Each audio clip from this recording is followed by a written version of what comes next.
तो सुनो, ऐसा समझो, मैं तुम्हारा लड़का आखिरकार शहर की भागदौड़ भरी जिंदगी से एक ब्रेक ले रहा था। मैंने एक प्रॉपर ट्रैक पर जाने का फैसला किया था। तुम्हें पता है, वो चीजें जो तुम इंस्टाग्राम पर इन्फ्लुएंसर्स को करते देखते हो, जहां वे सब जैन और नेचर से जुड़े हुए दिखते हैं। प्लान सिंपल था, एक मार्क्ड ट्रेल फॉलो करना, एक झरने के साथ कुछ शानदार सेल्फी लेना और सूरज ढलने से पहले कार पार्क में वापस आ जाना। लेकिन हमेशा की तरह मेरे दिमागी डायरेक्शन ने छुट्टी ले ली। 1 मिनट में एक चट्टान पर पेंट किए गए एक छोटे नीले तीर का पीछा कर रहा था और अगले ही पल मुझे यकीन हो गया था कि मुझे एक सीक्रेट शॉर्टकट मिल गया है। स्पॉइलर अलर्ट, यह शॉर्टकट नहीं था, यह शानदार ढंग से, भयानक रूप से खो जाने का एक वन वे टिकट था। यह सब इतनी तेजी से हुआ, मैं कोई रैंडम धुन गुनगुना रहा था, एक मॉडर्न डे बेयर ग्रिल्स जैसा महसूस कर रहा था, जब मैंने देखा कि पेड़ थोड़े ज्यादा फ्रेंडली हो रहे थे, चारों तरफ से घिर रहे थे। वह फ्रेंडली छोटा रास्ता गायब हो गया था।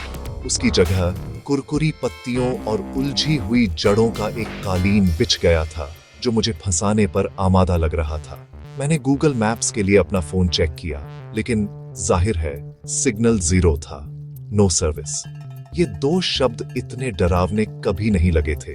सूरज क्षितिज के नीचे डूबने लगा, आसमान को नारंगी और बैंगनी रंगों में रंग रहा था, जो सुंदर होता अगर इसका मतलब यह न होता कि मैं अपनी अक्ल और आधी खाई हुई चिप्स के पैकेट के साथ कहीं बीच में रात बिताने वाला था। शुरुआती एहसास डर का भी नहीं था, यह शुद्ध, मिलावट रहित बेवकूफी थी। मुझे अपने दोस्तों की हंसी अपने सिर में सुनाई दे रही थी। सिर्फ तुम ही यार, सिर्फ तुम ही एक मार्क्ड ट्रेल वाले जंगल में खो सकते हो।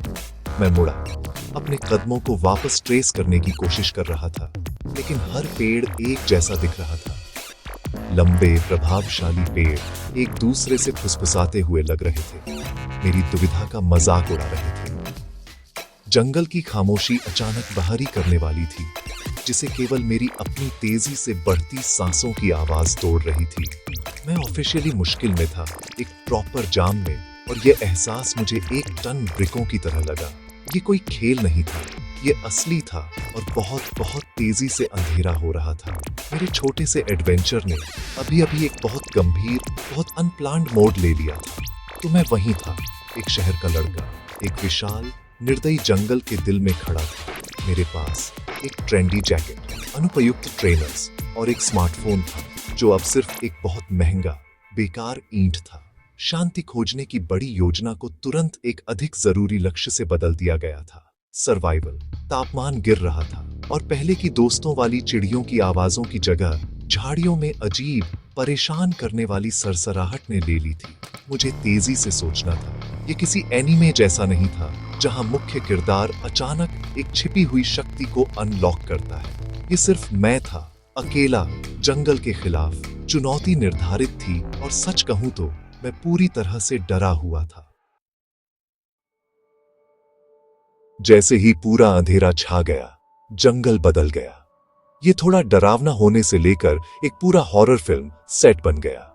टहनी की हर आवाज एक डबल डेकर बस के आकार के शिकारी जैसी लग रही थी, और पत्तों के बीच से हवा की सीटी मेरे अंत की साजिश रचने वाली भूतों की फुसफुसाहट जैसी लग रही थी। मेरी पहली प्राथमिकता शेल्टर थी। मुझे एक सर्वाइवल शो याद आया, जहां एक बंदे ने कुछ पत्तों और थोड़ी मिट्टी से एक 5 स्टार होटल बनाया था। मेरा प्रयास थोड़ा कम ग्लैमरस था। मुझे एक बड़ी ऊपर निकली हुई चट्टान मिली, जिसने कम से कम कुछ हद तक एलिमेंट्स से सुरक्षा दी। यह बिल्कुल रिट्स नहीं था, लेकिन पूरी तरह से खुले में रहने से बेहतर था। मैंने सूखी पत्तियों का एक बड़ा ढेर इकट्ठा किया और उसमें घुस गया। कड़ाके की ठंड से बचने के लिए एक काम चलाऊ कंबल बनाने की कोशिश कर रहा था। पानी ढूंढना मेरी टू डू लिस्ट में अगली बड़ी चीज थी। मेरा गला एक फिलोसोफर के लेक्चर जितना सूखा था, और पानी की एक बोतल जो मैं लाया था वह कब की खत्म हो चुकी थी। मैं कान लगाए रहा, बहते पानी की आवाज सुनने के लिए। रात के अंधेरे में हर छोटी आवाज तेज हो जाती है, और जो अनंत काल जैसा लगा, उसके बाद मैंने उसे सुना। एक हल्की, लगभग न के बराबर टपकने की आवाज का पीछा करना अपने आप में एक मिशन था।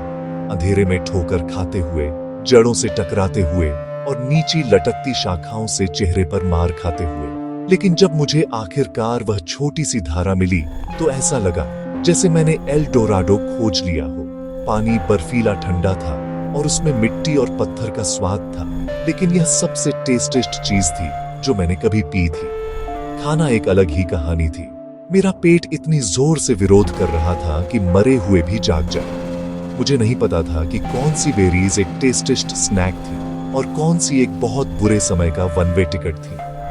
मेरी बड़ी फॉरेजिंग योजना में हर पौधे को संदेह से घूरना और उसे न खाने का फैसला करना शामिल था। सॉल्ट एंड विनेगर चिप्स का आधा खाया हुआ पैकेट मेरा एकमात्र सहारा था। मैंने उन्हें एक एक करके खाया।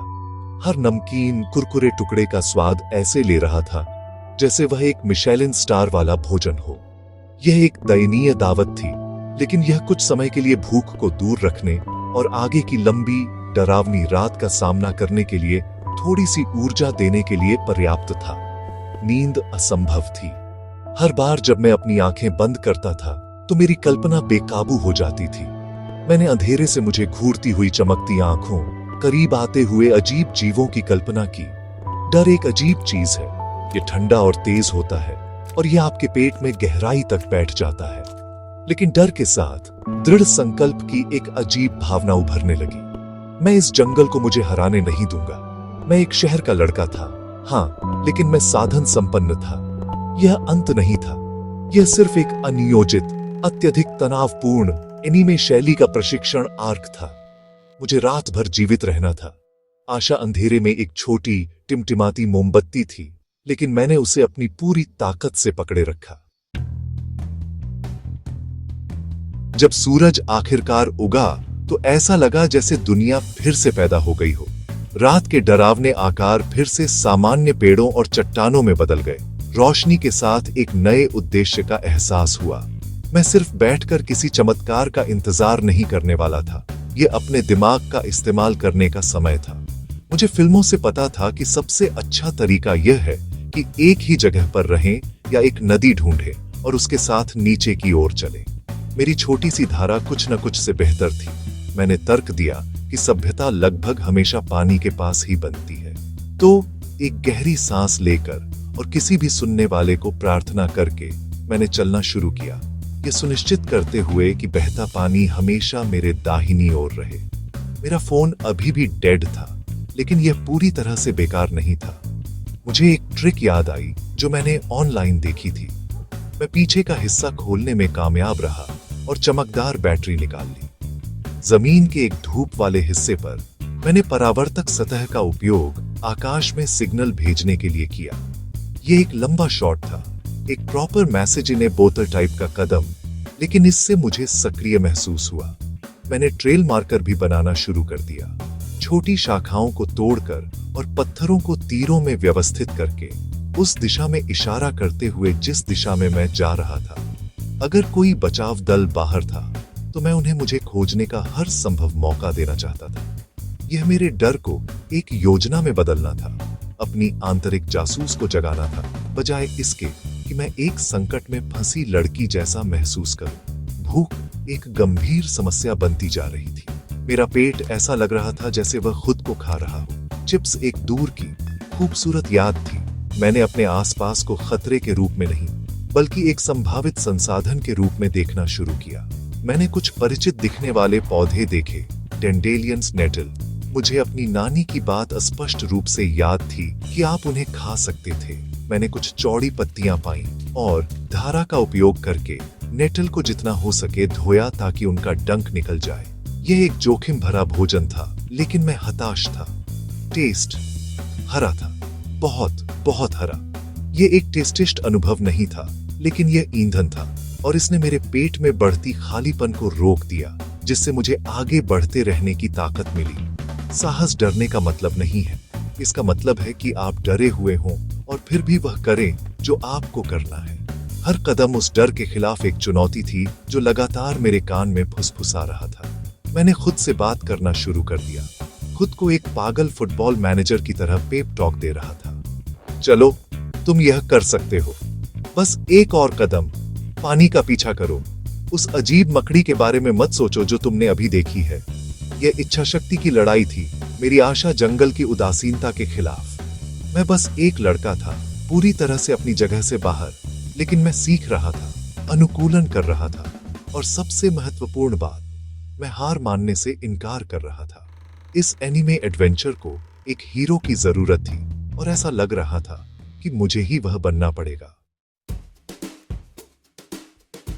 दूसरा दिन धीरज की एक कठिन परीक्षा थी।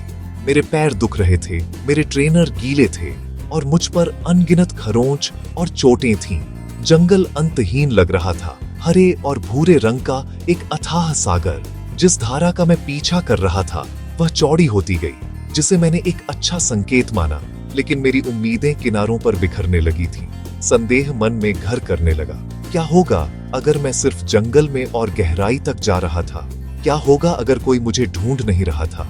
अकेलापन कुचलने वाला था, मेरे कंधों पर एक भारी बोझ। मैं एक काय वाली लकड़ी पर बैठ गया।